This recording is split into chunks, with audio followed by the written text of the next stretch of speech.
అందరికీ నమస్కారం, శుభోదయం. Welcome to profit master.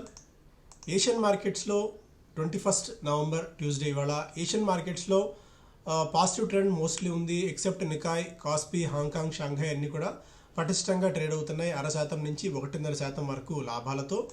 American మార్కెట్స్లో నిన్న నాస్డాక్ 1.1%, S&P 500 0.75, డౌ జోన్స్ 0.5% పైగా లాభాలతో నిన్న క్లోజ్ కావడం చూసాం. ఆయిల్ కొద్దిగా మళ్ళీ పెరుగుతోంది. Oil rises 2% on expectations of further OPEC plus supply cuts. ఇక్కడ ఒపెక్ దేశాలన్నీ కూడా ఇప్పుడున్న డిమాండ్కి తగ్గట్టు సప్లై ఎక్కువగా ఉన్న తరుణంలో ధరలు తగ్గుతున్నాయి. దాన్ని మళ్ళీ కొద్దిగా సమం చేయడానికి సప్లై మీద ఆంక్షలు విధించడం, సప్లైని కట్ చేసే ఆలోచనలో చేస్తున్న తరుణంలో మళ్ళీ $78 దాకా వెళ్ళిన బ్రెంట్ క్రూడ్ ఇప్పుడు $82 స్థాయికి చేరుకోవడం మనం చూస్తున్నాం. గోల్డ్లో పటిష్టత కొనసాగుతూనే ఉంది. $1991 దగ్గర gold as of now trade అవుతూ వస్తుంది. ఏషియన్ మార్కెట్స్ ఇచ్చిన ట్రెండ్ బట్టి చూస్తే మన మార్కెట్స్ కూడా ఇవాళ కొద్దిగా పాజిటివ్ బయాస్తో ఓపెన్ అయ్యేట్టు కనిపిస్తున్నాయి. అయితే వరుసగా 2 రోజుల బలహీనత అయితే మనం మార్కెట్స్లో చూసాం.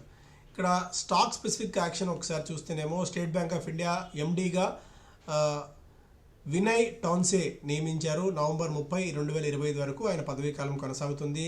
స్పైస్ జెట్ చాలా పెద్ద మాట చెప్పింది. Delhi high court has asked the airlines chairman and MDs Ajay Singh to present before it on Jan 10th to ascertain how he will make payments as per the arbitration award. అయితే ఇప్పుడు arbitration award కనుక తను చేస్తే, లేకుంటే arbitration కనుక చేస్తే, లేకుంటే డబ్బులు కడితే ప్రస్తుతం స్పైస్ జెట్ డోలాయమానంలో ఉంది, స్పైస్ జెట్ మనుగడే కష్టంగా ఉంది అన్నట్టుగా ఆయన చేసిన వ్యాఖ్యలు కొద్దిగా ఆందోళన కలిగించే విషయంగా యాజ్ ఆఫ్ నో అయితే కనిపిస్తున్నాయి. We're struggling to stay afloat, SpiceJet tells high court. ఇక్కడ ఇది ఒక ప్రధాన అంశంగా ఇక్కడ చూడాల్సిన అవసరం అయితే ఉంటుంది స్పైస్ జెట్కి సంబంధించి. కోల్ ఇండియా ఇవాళ ఎక్స్ డివిడెండ్, ఇంటర్మ్ డివిడెండ్ ఇచ్చిన తర్వాత ఎక్స్ డేట్ ట్రేడ్ కాబోతోంది. ఓఎన్జీసీ కూడా ఎక్స్ డేట్ ట్రేడ్ కాబోతోంది ఇంటర్మ్ డివిడెండ్ ఇచ్చిన తర్వాత. రేట్ గెయిన్ ట్రావెల్ టెక్నాలజీస్ 600 కోట్ల రూపాయల మేర సమీకరించబోతోంది క్వాలిఫైడ్ ఇన్స్టిట్యూషనల్ ప్లేస్మెంట్స్ ద్వారా. L N T technologies has collaborated with Nvidia to develop AI enabled software defined architectures for medical devices, అదొక అప్డేట్. అండ్ వాస్కాన్ ఇంజనీరింగ్ 357 కోట్ల రూపాయల ఆర్డర్స్ గెలుచుకుంది. పింప్రి చించ్వాడ్ మున్సిపల్ కార్పొరేషన్ నుంచి జనరల్ హాస్పిటల్ కన్స్ట్రక్ట్ చేయడానికి పూణేలో. టైడ్ వాటర్ ఆయిల్ కూడా ఇవాళ $20 మధ్యంతర డివిడెండ్ ఇచ్చిన తర్వాత ఎక్స్ డేట్ ట్రేడ్ కాబోతోంది. Container Corporation of India Indraprastha గ్యాస్తో వాళ్ళు ఒప్పందం కుదుర్చుకున్నారు. అండ్ ఒబరాయ్ రియాలిటీ ఒక లగ్జరీ ప్రాజెక్ట్ని ఫారెస్ట్ విల్లే పేరుతో థానేలో 18 ఎకరాల్లో ఒక లగ్జరీ ప్రాజెక్ట్ని ప్రారంభించబోతోంది. ABB India the electric equipment maker has signed a strategic partnership with Titagarh Rail Systems to supply propulsion systems for metro rail projects in India. So metro rail ప్రాజెక్ట్స్కి అవసరమైన propulsion సిస్టమ్స్ని అందించడానికి ఏబీబీ ఇండియా టిటాగర్ రైల్ సిస్టమ్స్తో ఒప్పందం కుదుర్చుకుంది. DB Realty promoter group entity Neel Kamal tower construction LLP sold more than 5% stake for 145 crores through open market. అదొక update. IIFL Finance CRISIL rating has upgraded its outlook on IIFL Finance long-term debt instruments to positive from stable. ఇదొక positive news వాళ్ళకి. BSE limited India international clearing కార్పొరేషన్లో 79 లక్షలతో rights ఇష్యూకి subscribe చేస్తుంది. Karnataka bank HDFC లైఫ్తో వాళ్ళు ఒప్పందం కుదుర్చుకున్నారు వాళ్ళ policies అక్కడ విక్రయించేందుకు. ఎకనామిక్ టైమ్స్ ఫస్ట్ పేజ్లో స్ట్రిక్చర్స్ లీవ్ IPO ఫైనాన్సింగ్ అంటే dead end. HNI interest in public offers wane from 90,000 crore levels in 21 to less than 8,000 crores in 23. So ఇక్కడ IPO ఫండింగ్ అనేది బలహీనపడుతూ ఉండడం, IPO ఫండింగ్ పెద్ద ఆసక్తి ఉండకపోవడంతో కొద్దిగా IPOs మీద ఇంపాక్ట్ పడుతుంది అన్నట్టుగా ఒక వార్త. All in a weekend Altman gets MS office open AI a new boss. ఇక్కడ శామ్ ఆల్ట్మ్యాన్ అక్కడ ఆర్టిఫిషియల్ ఇంటెలిజెన్స్ ఓపెన్ AI నుంచి ఆయన తొలగించిన వెంటనే ఇమీడియట్గా ఆ టీంని మొత్తం టీంని మైక్రోసాఫ్ట్ తీసుకుంది. వాళ్ళ ఆర్టిఫిషియల్ ఇంటెలిజెన్స్ టీంని, వాళ్ళ ఆర్టిఫిషియల్ ఇంటెలిజెన్స్ సిస్టమ్ని పటిష్టం చేసుకోవడానికి ఆ టీంని ఇక్కడ తీసుకున్నారు. ఉన్న 770 మందిలో 500 మంది ఉద్యోగులు రాజీనామా చేస్తాము ఒకవేళ ఆల్ట్మ్యాన్ని తీసుకురాకపోతే, ఉన్న కొత్త బోర్డుని తొలగించకపోతే అని చెప్పి. సో అదొక అప్డేట్ కార్పొరేట్ పరంగా. CVS set for heavy duty FY24 sales numbers may surpass FY19 peak, revenue expected to rise 30%. So ఇక్కడ అశోక్ లేలాండ్ లాంటి కంపెనీస్కి ఒక పాజిటివ్ వార్తగా ఇక్కడ చూడాల్సిన అవసరం ఉంటుంది. కమర్షియల్ వెహికల్ సేల్స్ గణనీయంగా 2019తో పోలిస్తే రికార్డు స్థాయిలో పెరిగిందన్నట్టుగా ఒక అప్డేట్ ఇక్కడ మనం చూడవచ్చు. Goldman sets Nifty 2024 target at 21,800. So 21,800 పాయింట్ల స్థాయికి నిఫ్టీ చేరుకుంటుంది 2024 లక్ష్యంగా పెట్టుకోనని చెప్పి గోల్డ్మ్యాన్ సాక్స్ అంచనా కడుతోంది. ఇక్కడ నుంచి ఒక 10-11% upside. Mid and small caps అని hot run, big guns double wealth. ఇక్కడ కొంతమంది అంటే ప్రముఖ ఇన్వెస్టర్స్ 1000 కోట్ల రూపాయలకు పైగా ఆస్తులు ఉన్న వాళ్ళు, 1000 కోట్లకు పైగా వాళ్ళ నెట్వర్త్ ఉన్న ఇన్వెస్టర్స్ లిస్ట్ ఇది.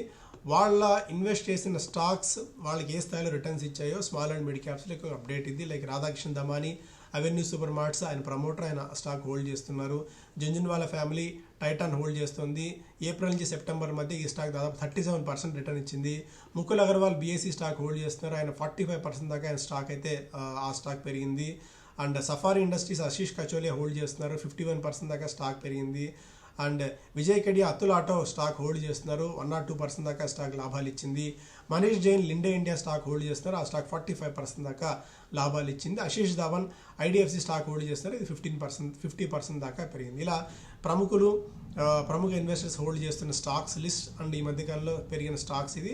సో ఇవి ఎంతగా వాళ్ళకి వెల్త్ క్రియేట్ చేశాయో ఇక్కడ ఒక అప్డేట్ చూడవచ్చు. IPOs with high demand from staff shows big listing gains. So ఎప్పుడైతే ప్రమోటర్స్ నుంచి, ఎంప్లాయీస్ నుంచి సదర్ ఐపీఓకి మంచి డిమాండ్ వస్తుందో, ఎందుకంటే ఎంప్లాయీస్ కంపెనీలో చూస్తూ ఉంటారు ఏం జరుగుతుందో, కంపెనీ గ్రోత్ ప్రాస్పెక్ట్స్ వాళ్ళకి అవగాహన ఉంటుంది. సో ఇటువంటి టైంలో ఐపీఓస్కి రీటైల్ పార్టిసిపేషన్ కంటే ఎంప్లాయీస్ పార్టిసిపేషన్ చాలా గణనీయంగా ఉంటే అప్పుడు ఆ ఇష్యూని మనం కొనుగోలు చేసేందుకు, ఆ ఇష్యూని సబ్స్క్రైబ్ చేసుకునేందుకు కూడా ఒక వన్ ఆఫ్ ది ఫ్యాక్టర్గా గమనించాలి. లైక్ ఐడియా ఫోర్జ్ ఒకసారి తీసుకుంటే ఐడియా ఫోర్జ్ దాదాపు 97 times ఓవర్ సబ్స్క్రైబ్ అయింది. లిస్టింగ్ గెయిన్స్ 94% దాకా లిస్టింగ్ గెయిన్స్ వచ్చాయి. కాకపోతే లిస్ట్ అయిన తర్వాత 40% ప్రస్తుతం బలహీనంగా ట్రేడ్ అవుతుంది, 40% డౌన్లో ట్రేడ్ అవుతుంది లిస్టింగ్ తర్వాత. సో ఇది ఒక్కటే పారామీటర్ కాదు, ఇది వన్ ఆఫ్ ది పారామీటర్గా మనం తీసుకోవచ్చు.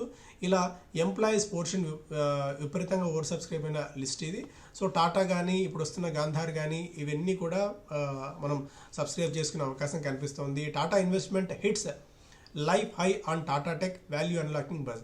సో టాటా ఇన్వెస్ట్మెంట్ కార్పొరేషన్ అనేది చాలా కాలం పాటు మన్నుతిన్న పాముల పడి ఉన్న స్టాక్. అది చాలా తక్కువ మందికి మాత్రం తెలుసు. అది ఓన్లీ ఒక హోల్డింగ్ కంపెనీ లాగా ఉండేది టాటా ఇన్వెస్ట్మెంట్ కార్పొరేషన్. ఈ మధ్యకాలంలో ఈ టాటా టెక్ వాల్యూ అన్లాకింగ్ వీళ్ళు ఐపీఓకి రావడము, మిగిలిన కంపెనీస్ కూడా ఐపీఓకి రావాలన్న ఆలోచన. దీంతో టాటా సన్స్లో మేజర్ యాక్టివిటీ జరుగుతున్న తరుణంలో Tata investment corporation life time high hit అయింది. ఒక దశలో 800-1000 రూపాయలు ఉన్న స్టాక్ ఇప్పుడు ఏకంగా 4.5 రెట్లు పెరగడం అయితే చూస్తున్నాము. లాస్ట్ 4 సెషన్స్లోనే స్టాక్ 43% దాకా పెరిగింది. బట్ మేబీ ఇందులో కూడా ఇంత భారీగా పెరిగిన తర్వాత ఒక కరెక్షన్ వచ్చే అవకాశాలు కూడా మనం కొట్టిపారేయలేము ఈ స్టాక్లో. అండ్ గాంధార్ ఆయిల్ని ఒక స్ట్రాంగ్ బిజినెస్ ప్రాస్పెక్ట్స్ ఉంది, ఐపీఓలో మనం సబ్స్క్రైబ్ చేసుకునే అవకాశం ఉంది. ఎందుకంటే ఇదే పీర్ కంపారిజన్లో ఉన్న వాటిల్లో చూస్తే వీళ్ళు 7.7 PEతో వస్తున్నారు మార్కెట్లోకి. బట్ అపార్ ఇండస్ట్రీస్ ఆల్మోస్ట్ 29 PEతో ట్రేడ్ అవుతుంది, సవితా ఆయిల్ 13 PEతో, పనామా పెట్రోటెక్ దాదాపు 12 times PEతో ట్రేడ్ అవుతున్న తరుణంలో వీళ్ళు అట్రాక్టివ్ వాల్యుయేషన్స్లో వస్తున్నారు. 302 కోట్లు ఫ్రెష్ ఇష్యూ ద్వారా రైజ్ చేసి కంపెనీ విస్తరణ కోసం ఖర్చు చేయగా 198 కోట్లు ఆఫర్ ఫర్ సేల్ ద్వారా ఉంది. అంటే ప్రమోటర్లు అండ్ ఇన్వెస్టర్స్ కొద్దిగా బయటికి వెళ్తున్నారు. 160 నుంచి 169 రూపీస్ మధ్య ప్రైస్ బ్యాండ్లో వస్తుంది. వైట్ ఆయిల్ ఏదైతే పర్సనల్ కేర్ ప్రోడక్ట్స్కి అవసరం ఉంటుందో, ఆయింట్మెంట్స్, హెయిర్ ఆయిల్, వీటన్నిటిలో కూడా ఈ వైట్ ఆయిల్ వాడతారు. ఇందులో 27% లోకల్ మార్కెట్ షేర్ ఉంది గాంధార్ ఆయిల్కి. సో ఖచ్చితంగా సబ్స్క్రైబ్ చేసుకునే ప్రయత్నం చేయండి. లిస్టింగ్ గెయిన్స్ వస్తాయో రావో చెప్పలేం కానీ బట్ లాంగ్ టర్మ్ ప్రాస్పెక్ట్స్ అయితే చాలా స్ట్రాంగ్గా ఉన్నాయి. ఇక టాటా టెక్నాలజీస్ విషయంలో అయితే లిస్టింగ్ గెయిన్స్ కోసం చాలా ఉత్సాహం మార్కెట్స్లో ఉంది. దాదాపు 70-80 రూపాయలు, 100 రూపాయల దాకా గ్రే మార్కెట్లో ప్రీమియం అయితే నడుస్తుంది. బట్ ఆ టైంకి మనకి మార్కెట్ కండిషన్స్ కూడా అందుకు తగ్గట్టు సపోర్ట్ చేయాలి. Tata power renewable energy 1.4 GW కెపాసిటీని క్రాస్ చేసింది.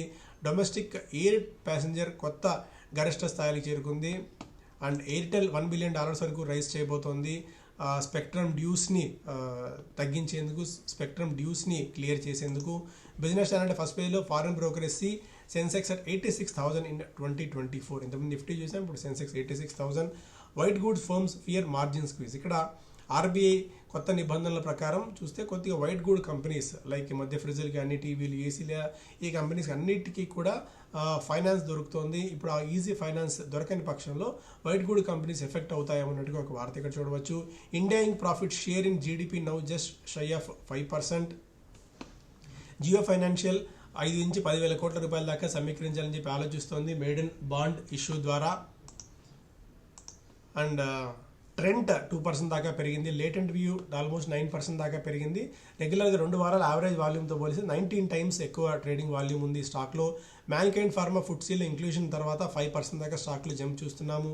రూపీ అత్యంత కనిష్ట స్థాయికి చేరుకుంది, 83 రూపాయలు 35 పైసలు when compared with dollar. And Cipla Pithampur ప్లాంట్కి యూఎస్ ఎఫ్డీఏ నుంచి ఒక వార్నింగ్ అయితే వచ్చింది. Struggling to stay afloat, SpiceJet tells Delhi high court already మనం మాట్లాడుకున్నాం. With over 10,000 crores win LNT races to another robust quarter for order. So మరొక రోబస్ట్ క్వార్టర్ కోసం ఎల్ఎన్టీ సిద్ధమవుతోంది. దాదాపు 10,000 కోట్ల రూపాయల మేర కొత్త ఆర్డర్స్ ఈ కంపెనీకి హైడ్రోకార్బన్ బిజినెస్లో వచ్చి పడ్డాయి. సో ఇవి major updates. Thank you so much. Have a great day.